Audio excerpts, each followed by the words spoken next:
Brought to you by Penguin.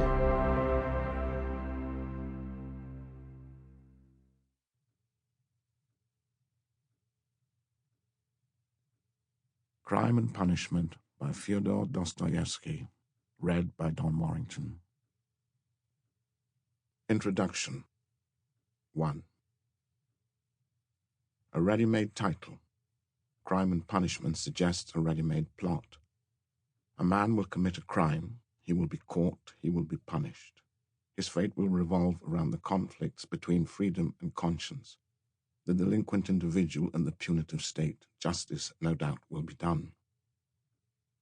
In January 1866, when the first installment of Crime and Punishment appeared in the Russian messenger, Ruski Vestnik, prospective readers might have indulged in further well-reasoned speculation.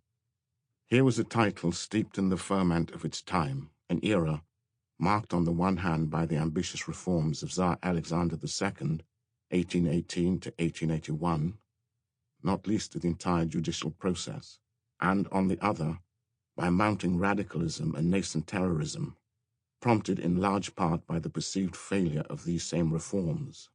Serfdom may have been consigned to history 5 years earlier, but the harsh terms of the serfs' emancipation had done little to alleviate social injustice.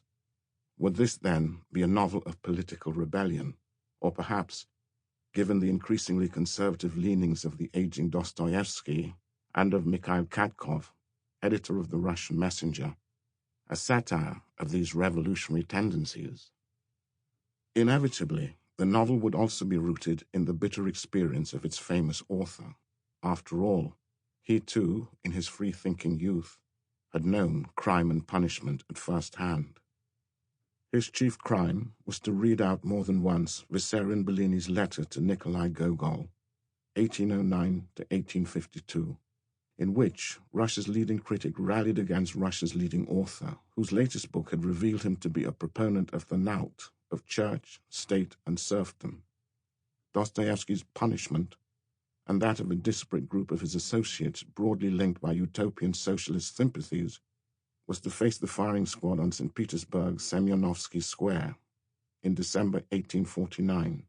The sentence was commuted by Tsar Nicholas I, 1796 to 1855, at the last possible moment and in the most theatrical manner. Instead, Dostoevsky endured years of hard labor in Siberia, described upon his return to St. Petersburg in the lightly fictionalized Notes from the Dead House, 1860 to 1862, the first masterpiece of his mature period. Finally, Crime and Punishment would be imbued with ideas familiar to all readers of Dostoevsky's post-Siberian journalism. Educated Russia needed to return to its roots, to the soil, to the people.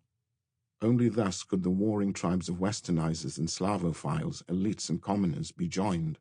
Only thus would the country's ancient wounds be healed. At one level, the novel we go on to read satisfies all of these conventional expectations. At another, all of them are unsettled, if not thoroughly undermined. We read of murders committed by a handsome young man whom it would be difficult to identify precisely with the radicals of the 1860s, though some offended young readers contrive to do so, or with its unhandsome author. Disturbingly, this man is unsure that his gruesome acts were crimes at all, unsure at times that they even happened. For much of the book, he even seems to forget one of his murders entirely. The reality of punishment also eludes him for an unreasonably long time, despite his best efforts. In his mind, everything begins to merge, past and future, right and wrong, perpetrator and victim, crime and punishment. The opposition stated by the title, so familiar and in its way so comforting, begins to dissolve for the reader too.